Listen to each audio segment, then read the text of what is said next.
So probably won't be talking much, but I am here. All right, we'll pop you cool, on okay. mute, Damien. Yeah, that's great. Don't look at your screen. That doesn't sound very safe. He's like, yeah, I'm just trying. I don't want to be responsible for someone crashing. Oh, dear. All right, so those we're videos. live. Oh, okay, sorry. I'll stop talking. You've pressed live, so welcome everyone to Startup Chat. This is episode 54. Today we're very excited to bring you Wade Foster, the man behind Zapier, the man of Zapier fame, and today we're going to talk to him a little bit about his business, some of the work that he's doing in content marketing, and hopefully he's going to explain to me how I can use Zapier because I'm the least technical guy you've ever met. So welcome, Wade. Thanks for joining us. Yeah, thanks for having me, Alex. I'm stoked to be here. It's good to have you on. So I've got a list of questions that I want to burn through, and so does Dan, but I might start with the introductory type of stuff, which is a bit of a background about who you are, what your business does, where people can find you if they're not familiar with your work. Yeah, so I'm one of the founders of Zapier. Zapier makes you happier. Like, that's the trick for saying it. That's the first question anyone has. And so that's the weird little cliche that we've come up with to help figure out people how to say it. Company's been around for, I guess, 2.5 years now. When we started, so my background is in email marketing, and I'm kind of a half-baked developer too. So I'm not entirely clueless, but I'm like, compared to my co-founders, I am definitely clueless behind what's going behind the scenes behind Zapier.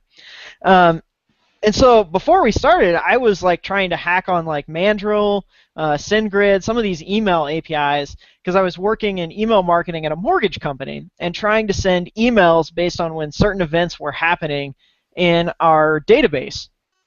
And being the half-baked developer that I am, that was really hard for me. And Brian on the flip side was my co-founder. He's running a couple SaaS apps, just kind of like a micropreneur type style stuff, and was already getting lots of questions about integration and hooking his apps up to all these different tools. And he's like, I'm a solo guy. There's just no way I can build like all these integrations my customers are looking for. So we always like bantered back and forth on ideas and companies and things like that we wanted to start someday. And he pitched me on this idea of like, it would be really awesome if just anyone, non-technical people, could go to this place where they could just hook up all sorts of different apps and wouldn't have to rely on third parties to build integrations, wouldn't have to rely on developers from Odesk who are expensive and a lot of times get things wrong, wouldn't have to beg at the mercy of like their SaaS provider in their forum saying, just God, please, can you add this one integration? My life will be set. Gotcha. And so I was like, that actually really like jive with me at the time, because like here I am just like trying to send a freaking email, based on this change. It's something that seemed like it should be super easy, but I'm having to learn curl and like OAuth and like all this nasty stuff. And before I'm like looking these words up on like Wikipedia and stuff, trying to figure out what they mean. Did you see me get cross-eyed when you said curl? Oh, I know. That's exactly how I was, right?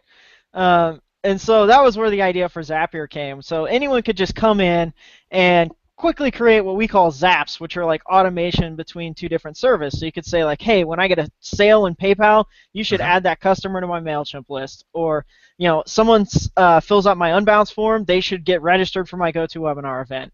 They don't have to know anything about what's happening with the APIs behind that. And that was the original idea behind Zapier 2.5 years ago. And I mean, it's changed a little bit since then, but fundamentally it's still the same thing. And almost 300 apps now integrated. We got people from all sorts of industries just connecting tools in various ways to make their work just a little bit easier for them. So what you guys have done is jump into the question as well.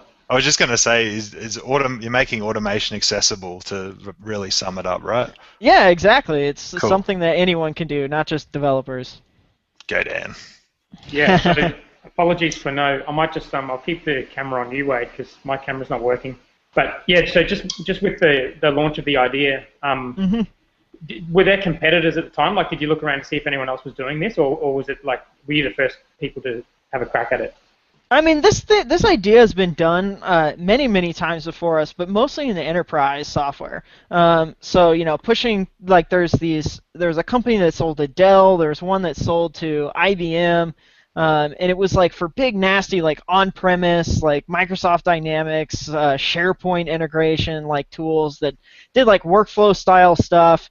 But all of it was like super expensive. The deploy times were like months at a time. Nothing that was like accessible for a small business or a solopreneur or I mean even like a company that has like 500 employees. It was really expensive for them, and so we were just like, what can we do to build like that, except for companies that like don't have as much money, one, but also are using completely different tool sets. They're using things like MailChimp and Salesforce and Wufoo and you know, these just like lightweight SaaS apps that cost, you know, $50 a month or whatever. So there were like people doing this type of idea, but not in the SMB space really.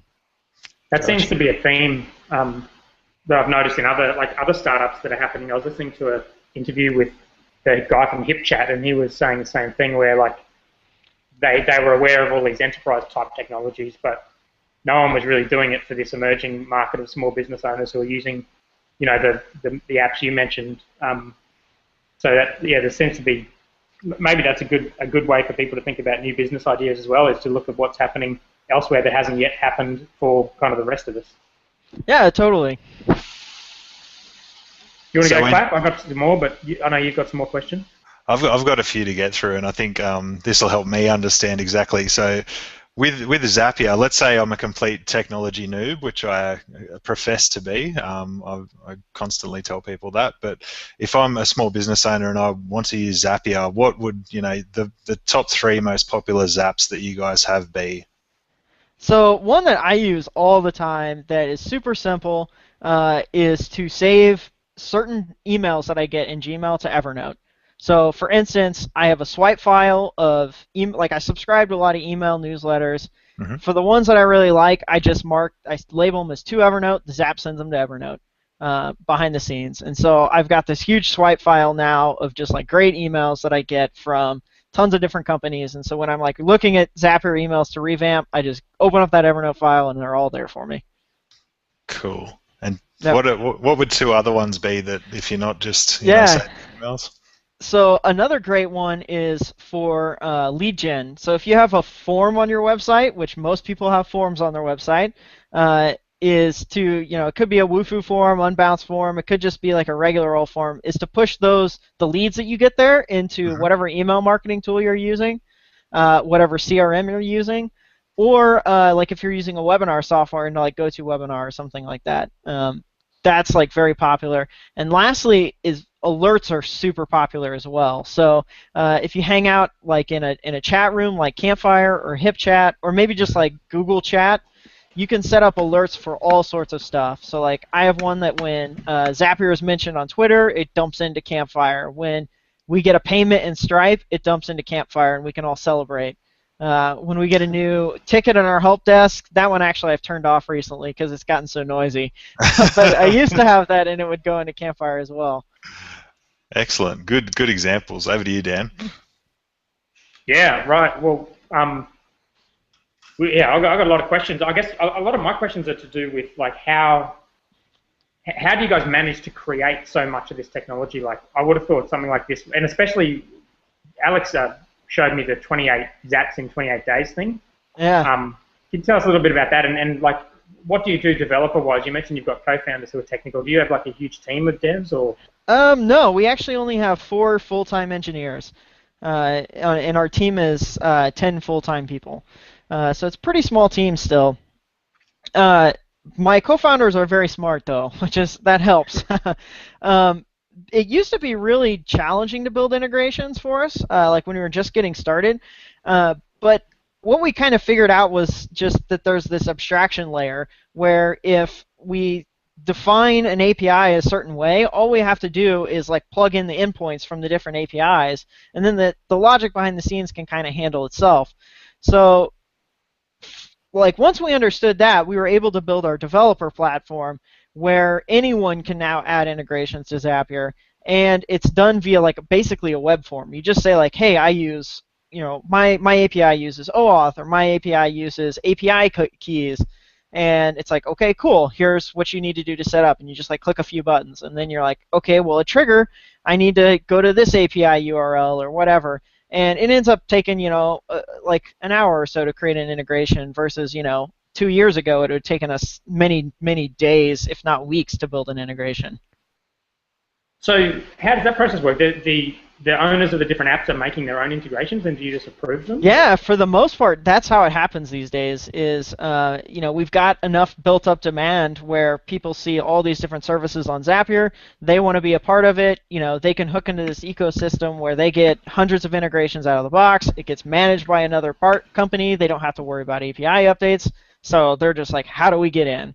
And they just find the developer platform and define their triggers and actions. We do an approval process, kind of like Apple would if you're like submitting an app to their app store or something. And once it's good to go, we say all right, and we turn it on live for them. Awesome. Hey, Ammon, I don't know if you can hear us, but if you want to point your camera down or something, it's a little bit distracting, and I'm also worried you're going to crash and we're all going to see it. All right. I'm a little bit interested in, Alex, do you have any more questions, or does anyone else have any questions about the technical side? Because I want to talk about some startup stuff as well. I'm good on the tech side. All over it? All over Good. it. We've basically hit my understanding too, so. Cool. So how did you go from, I was reading you guys started out at Startup Weekend and went through Y Combinator and then got a big round of funding. How did all that happen, and what kind of indicators did you have at the time, or what kind of traction did you have at those three stages? Yeah, so in October 2011, that was when we went through Startup Weekend.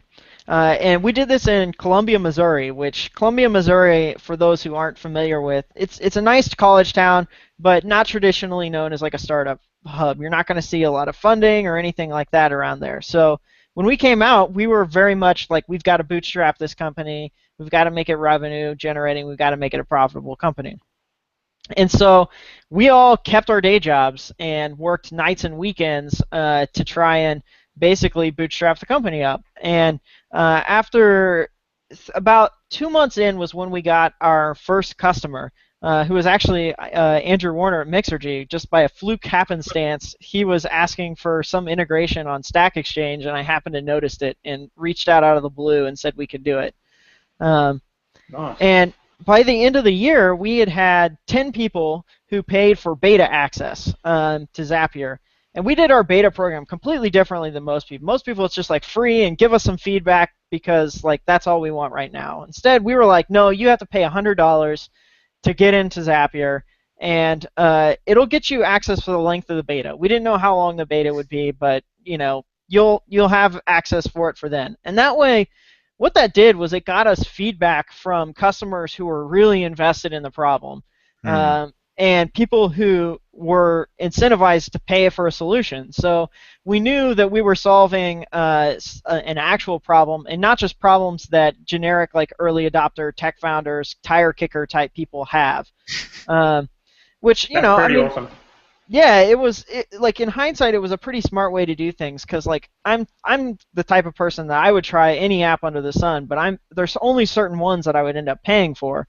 And I know that I wouldn't want my advice on certain products to build because that's just not the problems that I have. Yeah. And so this way we were able to get feedback from people who actually had our problems. And we actually left it that way for the length of our beta. You had to pay to get in. Now, it wasn't always $100. Like, we shifted that around just for, like, giggles to see, like, what we could get people to pay and, what different amounts, like, affected them. But by the time we launched, we actually had over 1,000 people who had paid some amount of money to get into the beta of Zapier. Wow. Nice. Yeah.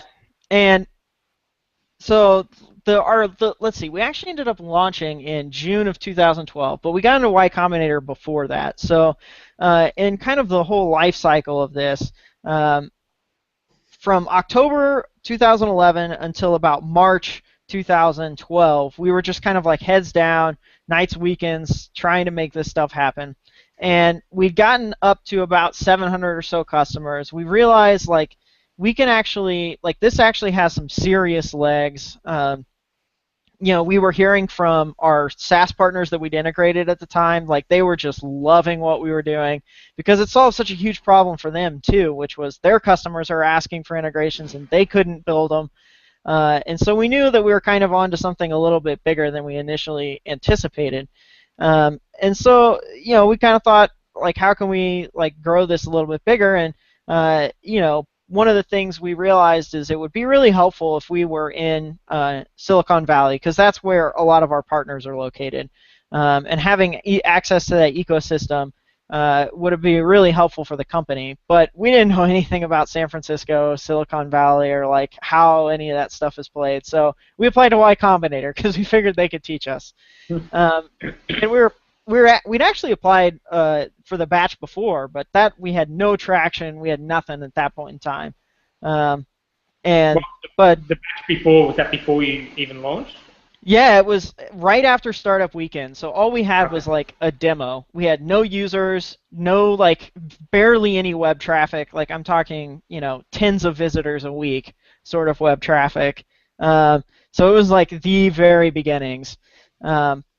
So they like rejected us outright. None of us have fancy resumes. None of us went to Stanford and worked at like hot startup number 7 or anything like that. Well, you do now.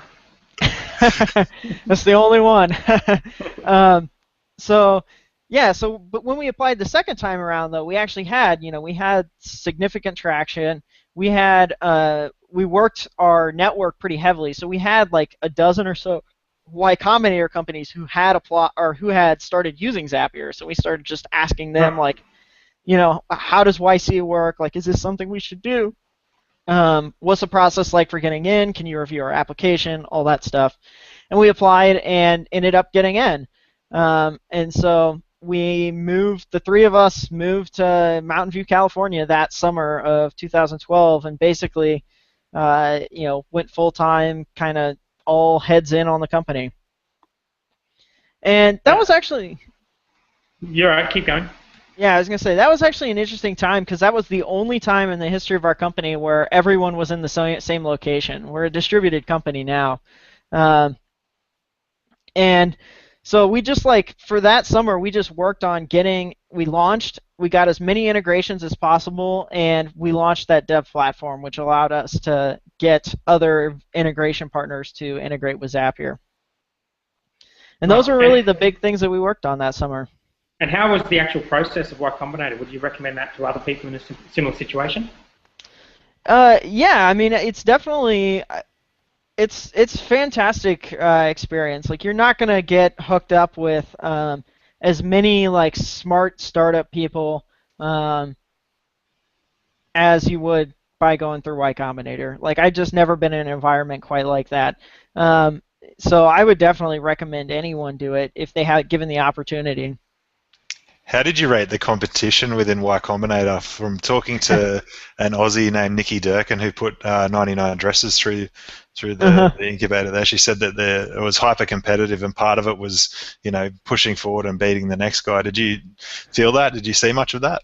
Yeah, so I didn't actually feel that as much. I mean, there definitely is a sense of competition where it's like you want to be like seen as like doing better than your batchmates, but the trouble with it is they're all working on different companies and serving different markets. So it's like hard to really judge, what's this SaaS startup compared to like this healthcare startup compared to like this hardware startup. Like it's hard, it's apples to orange comparison.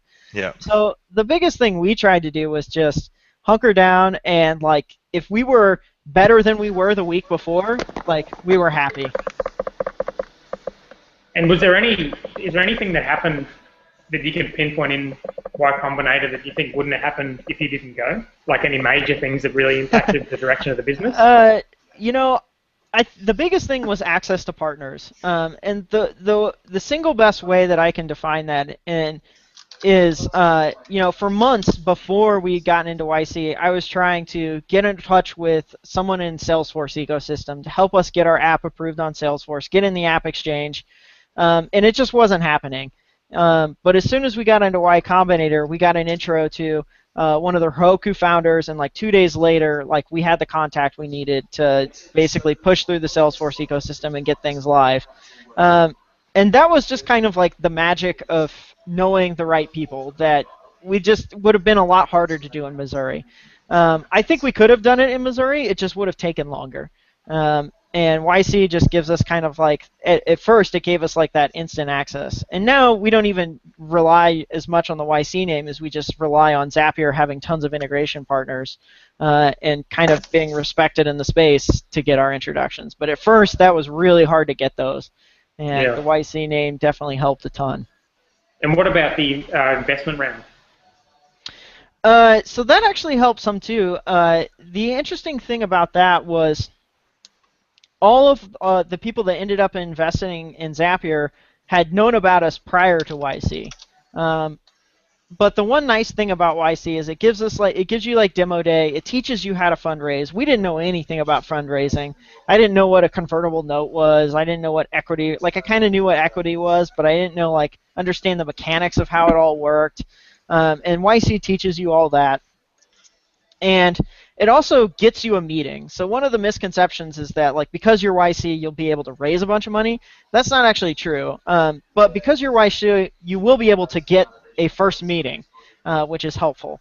So we were able to, like right after demo day, we lined up, 40 meetings with investors, and we wanted to close our round within 2 weeks, and we were able to do so because YC kind of gives you that momentum to open doors and get the meeting set up, and like there's a bit of a snowball effect because you can take so many meetings in such a short time. Wow, that's pretty impressive. So was your decision to get funding, did that happen before YC? Is that always the path you wanted to go down? It actually happened kind of during YC. So, I mean, originally we were thinking this was going to be an entirely bootstrap company, from Missouri. We didn't know anything about funding.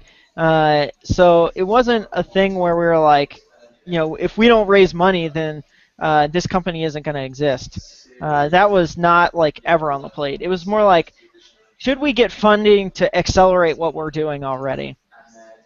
And eventually that's kind of where we settled was, yeah, it would be helpful to have a little bit of money in the bank to help us go a little bit faster, especially since the three of us all had significant others, and it was helpful to not have to worry as much about money. I mean, we still worry about money, but just having a little bit of cushion helps us sleep a little easier at night and focus on, a little bit longer term thinking rather than just like what's in the bank account tomorrow. And did you use that money for anything that you wouldn't have been able to do otherwise? Like did you use it to hire staff? Or? The biggest thing is we hire a little bit faster than we traditionally would.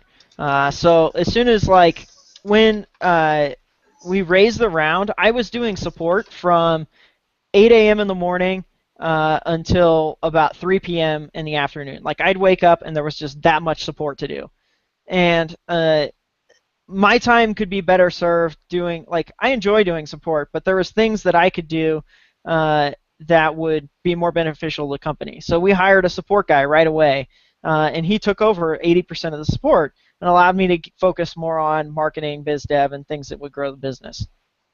And so we've always kind of thought about like, how can we hire just a little bit ahead of maybe where our profitability is?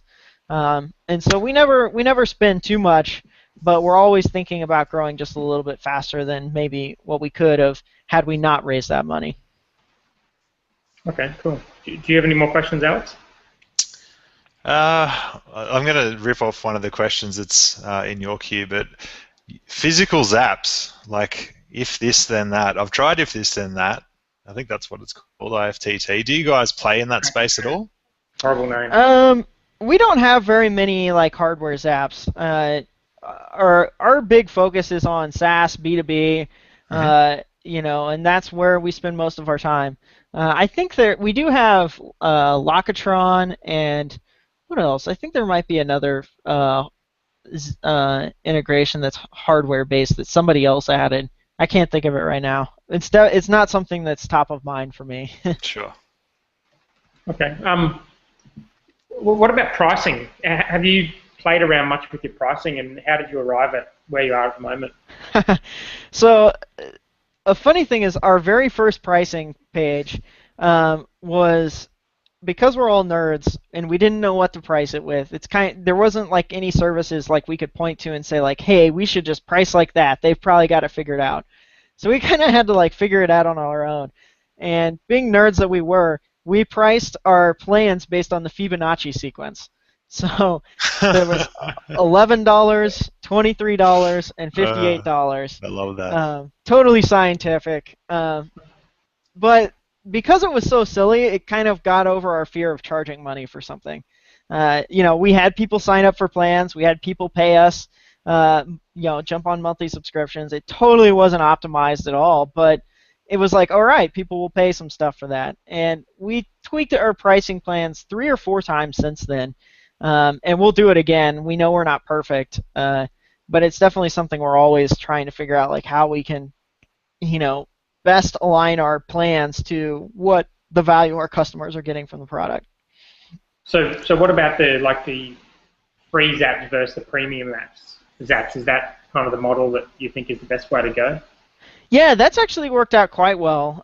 We've had like 0 pushback on that, and it's basically based on the fact is if that service is an entirely paid for service, then you should pay for it on Zapier, right? You can't go to Salesforce and get it for free, so why should you get Salesforce integrations for free? And also it provides more value. So it ends up, customers just don't have a problem with that at all. Like they're getting the value that Zapier provides by being able to do a Salesforce integration far exceeds the $15 a month or whatever that we charge for it. And are the free ones creating much of a burden, like technical-wise or staff-wise, to support and things like that? Yeah, I mean, we definitely see like a lot of support from free users. That's probably the biggest place where you might traditionally view it as an expense.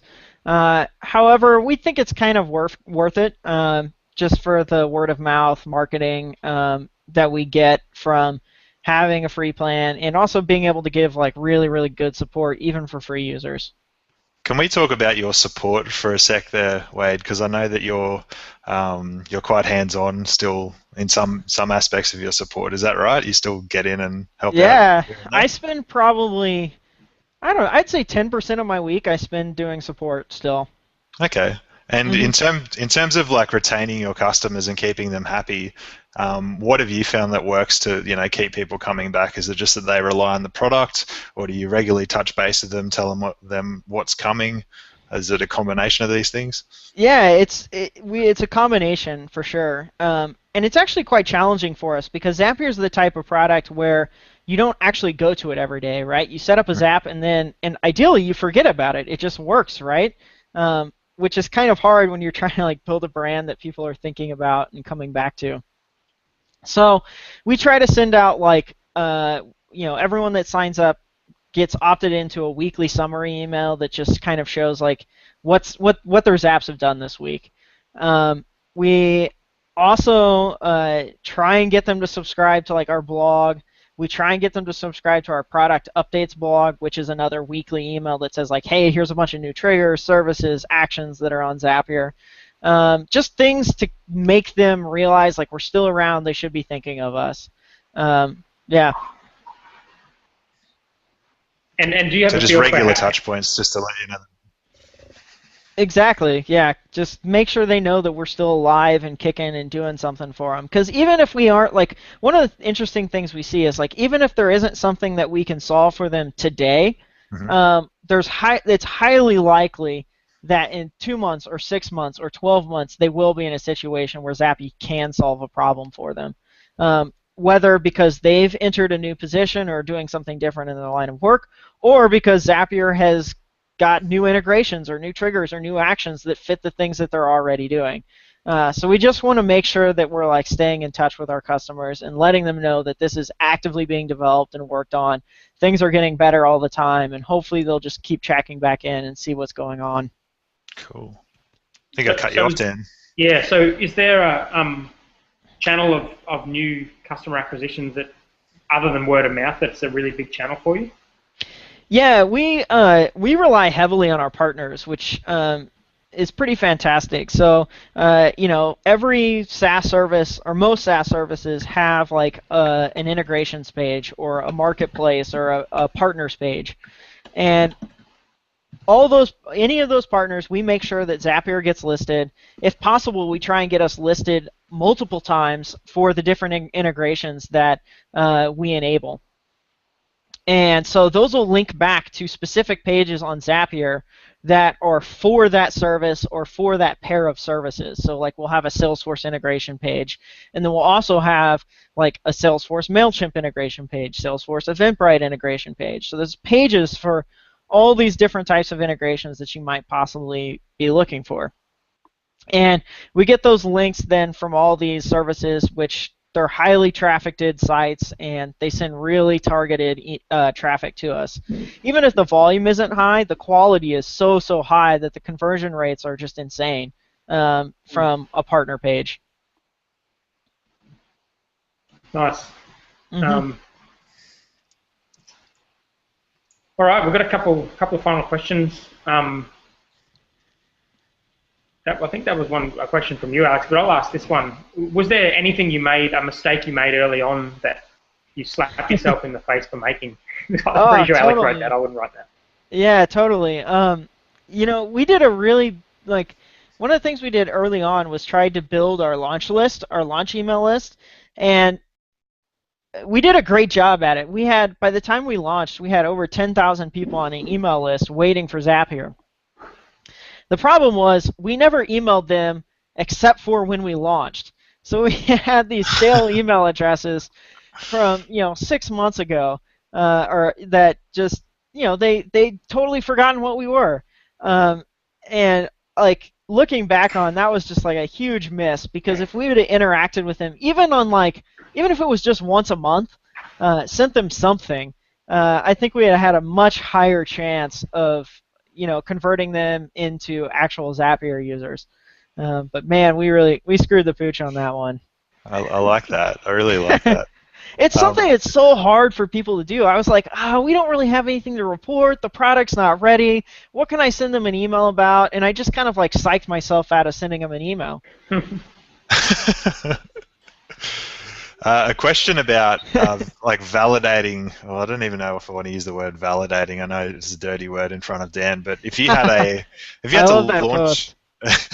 to launch a SaaS product today, and based on what you know now, like how would you go about it? How would you quickly get to, okay, within a week I know that this is going to be a business? Do you think that's achievable? Is there a way to do it, do you think? Yeah, totally. The first thing I would do is go to the forums of any of these SaaS service providers and look at what their customers are complaining about. Nice. Because one, these people are already paying for software. They're already using SaaS. They're already using cloud software, and they're complaining that something doesn't exist. So it's like the trifecta. It's like, well, if I build something that does that, I'm at least going to have some customers. I mean, it doesn't answer the question of like how big can this be, but it does answer the question like, is this valuable for somebody? Which often that's like the first hurdle to get over. Love that. That's great. People can just go out and jump on the forums and build themselves a business in a week with that sort of advice, right, Dan? Yeah. Well, I guess we're sort of trying to take that advice ourselves in that we're looking for, like with our WordPress support stuff, we're looking for people who are already connected to some kind of ongoing monthly service, like something like Infusionsoft, for example, where we already know they're paying a reasonable amount of money each month, so it's not going to be a hurdle to get them to pay that. But yeah, for us it's a little bit different because we can't go and solve direct problems unless we're building plugins and stuff. But at least getting in front of those people, I think, is something we're trying to do, and probably a good idea for people to start with rather than kind of getting advice from their mates. Yeah, totally. And it's also great if you can somehow build a service that's complementary to the SaaS services. That's one of those things we did on accident, was that it was like valuable to SaaS services, so they like happily recommend us to their user bases. So while we were spending time building the product, we got a lot of help from the marketing teams at these other services promoting our service. Well, since Alex is stealing my question, I'm going to steal one of his on this topic. In your work since starting Zapier, have you thought of any ideas that you haven't executed, and is there anything that you've seen that should be done that hasn't been done? So there's one thing that I think would be really awesome that I don't know that like people have gotten pretty close to it, and we actually ended up building it in-house, which that's like a key sign that there should be a SaaS service for it. But it would basically be an email, like a lifecycle email marketing tool that is hooked directly into your database. So there are services like Vero and Customer.io and Intercom and stuff, and those all do lifecycle marketing. And they do it great, but you have to push like all the events that are happening in your database to them, and so it makes it really hard to trigger off of like custom fields that are specific to your SaaS service. Like if we wanted to use them, we'd have to push all the different services that our customers are using and just tons of data, and it just gets out of hand really quick. But if it hooked directly into our MySQL database, and like was really like and had like all the same other features that those services do, we would sign up for that like in a heartbeat. So I guess that means you've got your customer database in not in a SaaS app, right? So like if we've got our customer database in Infusionsoft, but yeah, ours exists in Django. Yeah, so we use Django as our backend, and so like using the Django admin to like key off of different stuff would be phenomenal. If that was keyed up to like a better built SaaS product than our janky email sending tool. Nice, all right. Well, you never know. We put a few ideas up on our blog a few months ago, and at least 2 of them have been developed since. So you never know. This time, next couple of months, might have it. Yeah, that's awesome. I think, are we to the $1 million question here, Dan, or have we got more to go? I think we're pretty good. I think you can ask it. I'll see if there's anything we haven't covered, and if anyone else has got anything, just chuck it into the chat on the right-hand side. Cool. So the question that I've got is something that I noticed doing a bit of research on your 28-day Zap effort, and one of the things that popped up time and time again was people asking for Zaps for Entreport. I've met the guys, the support team, and a bunch of the guys over there at Entreport, and we know that they love the idea of having Zaps for their product. Now, can you reveal whether that's on the radar?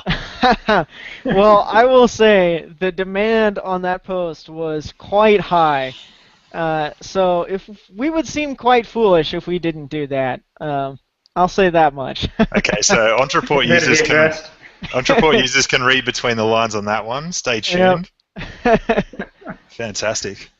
All right, so this is a question that kind of goes back a little bit to what we were talking about before, but we had written down to ask if you have advisors, and if you do, is this something that came out of Y Combinator, or have you sought people out after that? Yeah, so we actually don't. Our investors are our advisors, so people that have invested in Zapier end up being advisors, and we selected our investors based on like specific criteria. Some we selected because of they were good with integration or like they were in the space. Some because of SaaS. Some because of whatever reason, right? Like we tried to find people who had specific domain expertise, and then those are the people that we end up using as advisors as well. Okay, cool. Again, I'm just jumping all over the place, but I've got a couple more questions. Sure. I realise we haven't really talked much about content marketing, but you guys have got a pretty active blog, and could you talk to us a little bit about that and maybe like how you approach putting content out there and whether or not it's useful at driving leads for you? Content marketing is hard. It's really hard. When we started, it was not very effective at all. For us, and I think it was because the quality that we were putting out was just not good, and it didn't necessarily match with the users that we were trying to attract, and our design on the blog wasn't such that it would convert people to actually being users of our app. So there was lots of things that was wrong with our content marketing efforts initially. And so I kind of, about midway through 2012, or 2013, I kind of sat down and was like, all right, there's clearly tons of companies being successful with content marketing. I was looking at companies like Buffer and Moz and HubSpot and Unbounce, who get like almost all their leads from their content marketing efforts, and trying to figure out like how we could do something similar for ourselves. And just decided like we're just going to up the level of quality on our blog, and consistency as well, because we hadn't been consistent at all. So we were like, all right, every Tuesday and Thursday we're gonna have a post on our blog, come hell or high water, and like it's gonna be a beefy post. It's gonna be, we're gonna do 1,000 words plus.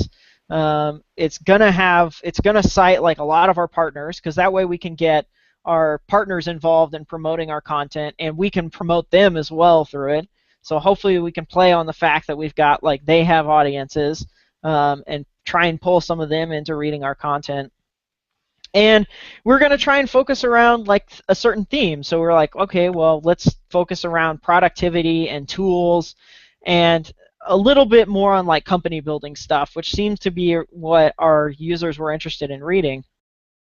And it's definitely not our best channel yet, but it's gotten so much better in just 9 months. We used to get a handful of maybe 100 or 200 visitors to our blog a week, and now we easily get 10, 20,000 every week to visit our blog. So I think just that consistency and quality, and also finding people who can help you promote your content, were like the 3 biggest things we did to help beef up the blog. Nice. So did you also get staff to help with that, or is it just internal staff, or do you have like a content manager or something? Yeah, so we ended up hiring a guy, Danny Schreiber, who used to run, he was the managing editor at Silicon Prairie News, which was a regional tech site in the Midwest. And he heads up our blog now almost entirely, manages like the editorial schedule and what content's coming next, and things like that. Nice. Very cool. That's a really good message to finish on. I think, Alex, you got anything else?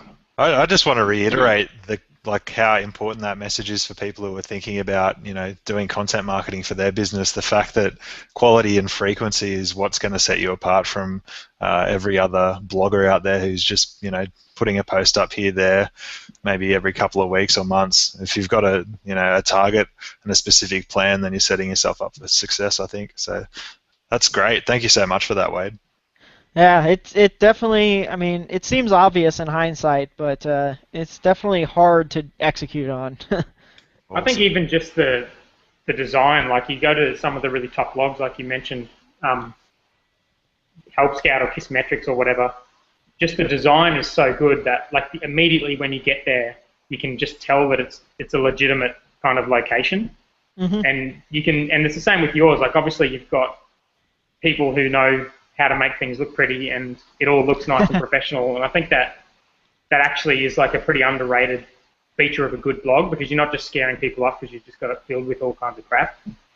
Yeah. Yeah, I think it's helped us out. Our blog used to look like crap, and it doesn't anymore. So we weren't doing super awesome at keeping metrics, back in the day. So I can't anecdotally, I think it's better. I can't tell you quantitatively that it is, but it definitely feels like it. Yeah. Awesome. All right. Well, I think that's enough. That's been a pretty awesome call. We've covered just about every aspect of running a company that you could imagine. So that's been super cool. I really appreciate you coming on.